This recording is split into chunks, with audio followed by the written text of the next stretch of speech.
जी लोग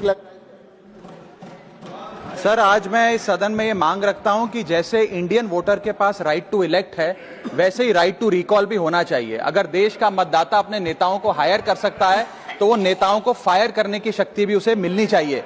sir, right to recall is a mechanism that empowers the voters to de elect a neta representative before the tenure ends if he fails to discharge his or her duty. Sir, हम MP MLA चुनते हैं, उसके बाद अगर वो काम ना करे, अपने वादे भूल जाए, जनता से दूर हो जाए, तो 5 साल तक इंतजार करने के अलावा जनता के पास कोई ताकत नहीं है। कोई इंटरिम प्रोविजन नहीं, कोई अकाउंटेबिलिटी नहीं, कोई परफॉर्मेंस रिव्यू नहीं, कोई करेक्टिव ऑप्शन नहीं। चुनाव से पहले नेता जनता के पीछे और चुनाव के बाद जनता नेता के पीछे। और सर, 5 साल is too long a period in this day and age. अगर एक गलत फैसला गलत नेता को चुनने का लिया तो लाखों लोगों का भविष्य अंधकार में जाता है और पूरा क्षेत्र पीछे जाता है। Sir, we can trust our voters to elect. हमें अपने मतदाता पे विश्वास करना चाहिए कि वो अपनी गलती बदल भी सके राइट टू रिकॉल की ताकत से। Sir, let me clarify that right to recall is not a weapon against politicians. It is an insurance policy for democracy. और भारत के संविधान में जब आप राष्ट्रपति को इंपीच कर सकते हैं टेन्योर के दौरान, उपराष्ट्रपति को हटाने का प्रावधान है, जजों को इंपीच करने के लिए प्रोसेस लेट डाउन है, यहां तक कि रूलिंग गवर्नमेंट के खिलाफ नो कॉन्फिडेंस मोशन लाकर आप सरकार बर्खास्त कर सकते हैं। तो एमपी एमएलए अगर आपका नॉन परफॉर्मिंग है तो उसको हटाने के लिए क्यों नहीं राइट टू रिकॉल मतदाता को देना चाहिए।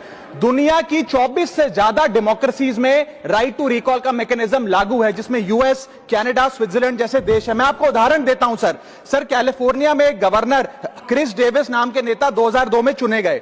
उनके कार्यकाल में मैसिव पावर कट हुए, एनर्जी क्राइसिस हुआ, बजट की मिसमैनेजमेंट और गन शूटिंग की वारदातें हुई। उसके चलते 1.3 मिलियन कंस्टिट्यूएंट्स ने एक पिटीशन साइन करके दी कि इन्हें रिकॉल किया जाए। वहां के चुनाव आयोग ने रिकॉल वोट कराया 7 अक्टूबर 2003 को और 55% मतदाताओं ने वोट किया कि इस नेता को बर्खास्त किया जाए।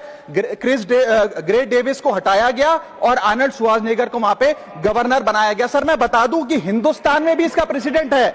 कर्नाटक, मध्य प्रदेश, महाराष्ट्र और राजस्थान में रिकॉल मैकेनिज्म ग्राम पंचायत के स्तर पे लागू है और ग्राम सभा के लोग मतदाता वोट करके उन्हें वापस बुला सकते हैं। सर, लेकिन इसका मिसयूज ना हो, इसलिए हमें सेफगार्ड्स भी बनाने पड़ेंगे। एक थ्रेशोल्ड रखना चाहिए कि 35 से 40% मतदाता अगर साइन कर दे तभी राइट टू रिकॉल वोट करवाया जाए।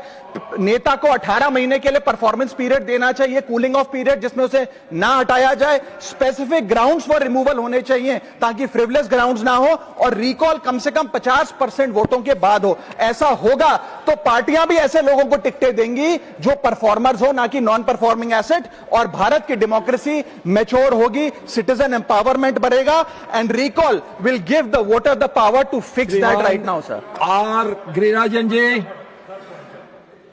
what point of order?